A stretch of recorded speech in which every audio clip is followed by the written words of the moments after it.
moment. It will be a problem for us. Last date of the submission of the document is already over. And hence, we are unable to do anything right now. It's the sheer fault and sheer irresponsibility of the student. For the sake of one student, we cannot change the set rules, sir. No, madam. Please understand. It is not her mistake.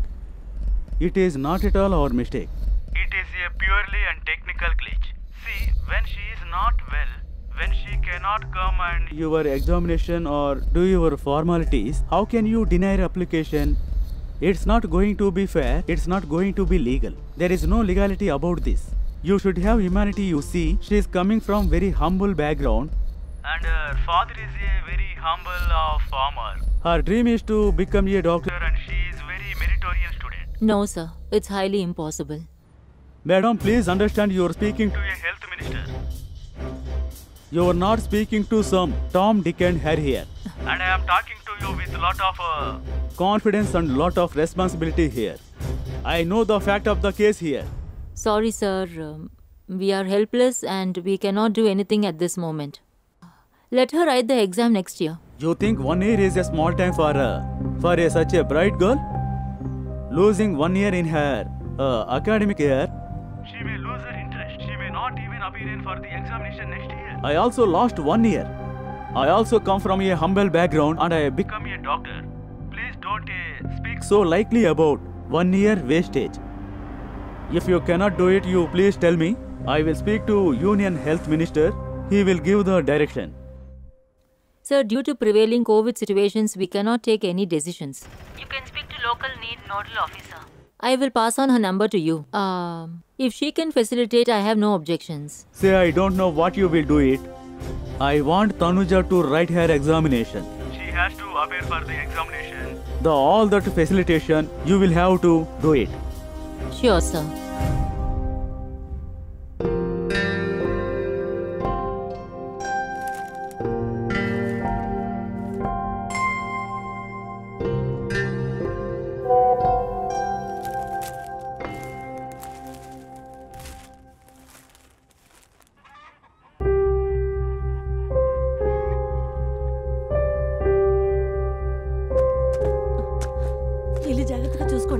సరే జాగ్రత్త తను. సరే సరే.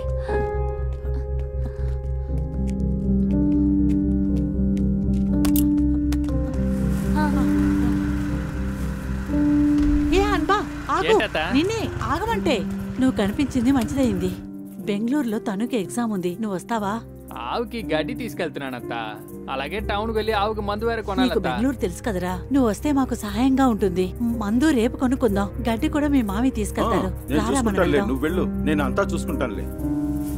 బట్టలేని మార్చుకుని వస్తాను. Time ఎదురా రారా. తను తొందరగా కారెక్కు. అలాగే అలాగే.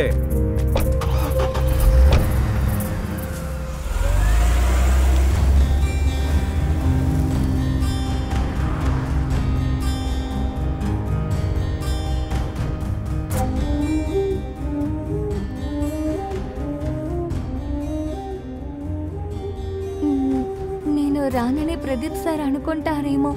ఆయనకి కాల్ చేయమ్మా. అయ్యో మర్చిపోయాను, కాస్త ఆగు. ఇదిగో నువ్వే మాట్లాడు, సరేనా?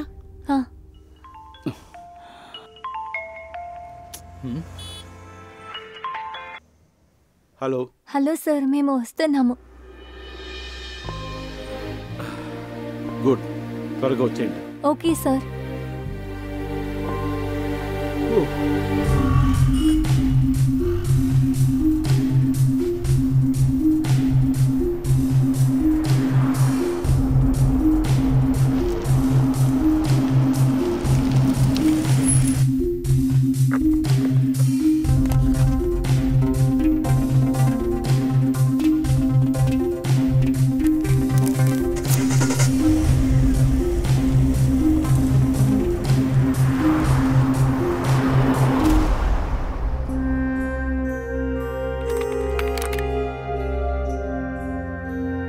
మై డియర్ స్టూడెంట్స్, ఈరోజు 45 రోజుల ఉచిత నీట్ క్రాష్ కోర్స్ చివరి రోజు.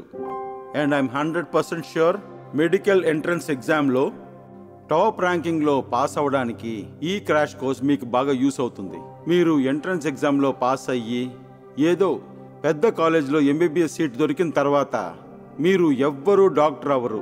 100% సీట్ దొరికిన తర్వాత పర్ఫెక్ట్ డాక్టర్ అవ్వాలంటే మీరు ఇప్పుడు కష్టపడుతున్నారు కదా, దానికన్నా 100 రెట్లు ఎక్కువ కష్టపడాల్సి ఉంటుంది. అప్పుడే మీరు మీ గోల్ని రీచ్ అవ్వగలరు. You are at the foot of Himalaya. Challenges are yet to begin. Understand? మీరు ఏదైనా సాధించాలంటే ధైర్యం, ఆత్మవిశ్వాసం మీలో ఉండాలి.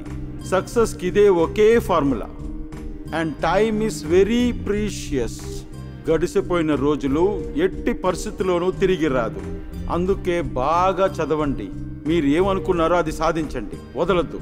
అండ్ స్టూడెంట్స్, మీరు ఈ దేశంలో ఉండే ఒక దారుణమైన విషయం చెప్తాను. కొత్తగా డాక్టర్ అవ్వాలంటే ఇంచుమించు 1 సంవత్సరమైనా గ్రామంలో సేవ చేయాలని రూల్ ఉంది. అయినా ఆ నియమాల్ని అనవసరంగా ₹1,00,000 కట్టేసి తప్పించుకోవడానికి చాలా మంది డాక్టర్స్ ఉదాహరణగా ఉన్నారు. అండ్ మై రిక్వెస్ట్, మీరెవరూ ఆ జాతిలో కలవకూడదు. వైద్యో నారాయణ అని చెప్తారు. మీరందరూ డాక్టర్లు అయ్యి ఈ దేశంలో ఉన్న అందరికీ సేవలు చేయాలి. అండర్స్టాండ్? ఇదే నా చాలా పెద్ద కళ. ఇంకో విషయం చెప్తాను, దయచేసి మర్చిపోకండి. ఒక చిన్న చీటీలో మాత్రలు, ఇంజెక్షన్ రాసిస్తానికి లక్షల్లో డాక్టర్లు ఉన్నారు. కానీ ఒక రోగి గుణమవ్వాలంటే మాత్రలు, ఇంజెక్షన్ ఇస్తే సరిపోదు. వాడి నాడి పట్టుకోవడానికి మీరు చేయి పట్టుకుంటే ఆ స్పర్శ పనిచేయాలి. కళ్ళు పెట్టి కళ్ళుని చూశారంటే ఆ ధైర్యం ఆయన హృదయంలో అలా ఉండిపోవాలి. మరణ అంచెలో ఉండే వ్యక్తి ఇంకొన్ని రోజులు బతికేలా చెయ్యాలి. ట్రీట్మెంట్ ఇస్తే అలాగివ్వాలి. ఓకే? మీరందరూ ఇక్కడ కూర్చున్నారంటే మీరు మాత్రం కూర్చోలేదు. మీ అమ్మ నాన్న ఎక్స్పెక్టేషన్స్తో మీరు కూర్చున్నారు. మీరు పెద్ద డాక్టర్ అవ్వడం మీ అమ్మా నాన్నల పెద్ద కళ. Dream of your parents.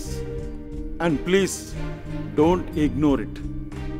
MBBS అంటే bachelor of medicine and bachelor of surgery మాత్రమే కాదు. ఎంబీబీఎస్ అంటే మా బాప్ కా బడా సప్నా, తల్లిదండ్రుల పెద్ద కళ. Now just close your eyes. Imagine yourself graduating from a medical college. Imagine yourself wearing a white coat and a stethoscope on your neck. Imagine yourself saving someone's precious life.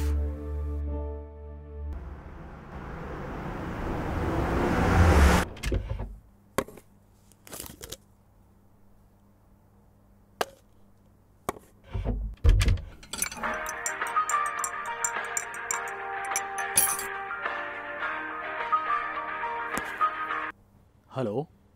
Hello madam, నేను minister సుధాకర్ని మాట్లాడుతున్నాను. Good morning sir. అది madam, ఈరోజు ఒక అమ్మాయికి exam రాసే అవకాశం కల్పించాలి, ఒక హాల్ టికెట్ కూడా ఇవ్వాలి. సార్, కానీ ఇప్పుడు ఎలా కుదురుతుంది సార్? మన హైయర్ అథారిటీ నుంచి వచ్చే ఇన్స్ట్రక్షన్సే మనం ఫాలో చేస్తున్నాం. ఎగ్జామ్ రోజుని స్టూడెంట్కి హాల్ టికెట్ ఇచ్చే అథారిటీ మన దగ్గర లేదు సార్. నేను ఆల్రెడీ దీని గురించి సెంట్రల్లో ఎన్టీఏ జాయింట్ సెక్రటరీతో మాట్లాడాను. తనేమో మీ మీద చెప్పారు, మీరేమో తన మీద చెప్తున్నారు. ఏంటిది? సారీ సార్, రూల్స్కి వ్యతిరేకంగా మనం ఏమీ చేయకూడదు సార్. నాకు అన్నీ తెలుసమ్మా. రూల్స్ని ఏమన్నా పక్కన పెట్టి చేయమంటున్నానా? నేను కూడా ఇక్కడ లా అవాయిడింగ్ సిటిజనేనమ్మా. నేను ఇప్పుడు మీకు చెప్తుంది with in the frameworks of rules మాత్రమే. మీరు ఒక మహిళ అయ్యుండి మరో ఆడపిల్లకి, ఒక పేద ఆడపిల్లకి సాయం చేయలేకపోతే చూడండి, అన్ని రూల్స్ అండ్ రెగ్యులేషన్స్ తోనే నేను చెప్తున్నాను. నేను ఎన్డీఏ జాయింట్ సెక్రటరీతో మాట్లాడతాను. మీరు ఏం చేస్తారో నాకు తెలీదు, బట్ ఎనీ కాస్ట్ ఆ అమ్మాయికి హాల్ టికెట్ ఇవ్వాల్సిందే. సార్, కోవిడ్ ఎస్ఓపి ఉన్నందువల్ల వెంటనే అలా ఇవ్వటం కుదరదు సార్. రేపు ఒకవేళ ఏదైనా తేడా వస్తే నేనే సమాధానం చెప్పాల్సి ఉంటుంది. నాకు తెలుసమ్మా, కోవిడ్ ఇన్ఛార్జ్ మినిస్టర్ని నేనే కదా. నేనే చెప్తున్నాను మీకు, ఆ అమ్మాయి ఒక ఆశతో బతుకుతోంది. తనకి సాయం చేయడానికి ఏమేం రూల్స్ అయితే కరెక్ట్ గా ఉంటాయో with in the frame work of the rules లో మీకు ఏమేమి డాక్యుమెంట్స్ అయితే అవసరం అవుతాయో అవన్నీ నేను మీకు ఇప్పిస్తాను. మీరు మాత్రం ఆ అమ్మాయికి సాయం చేయండి. సార్, చీఫ్ మినిస్టర్ తరపున ఓ లెటర్ని ఇప్పించండి. నేను నా హైయర్ అథారిటీస్తో మాట్లాడతాను. మీరు కూడా మాట్లాడండి. సీఎం గారితో లెటర్ ఇప్పిస్తాను, నేను కూడా లెటర్ ఇస్తాను, సరేనా? మీ హైయర్ అథారిటీతో కూడా లెటర్ ఇప్పిస్తాను, సరేనా? But I don't know how will you do it. You will have do it, అంతే. Okay sir. Good morning.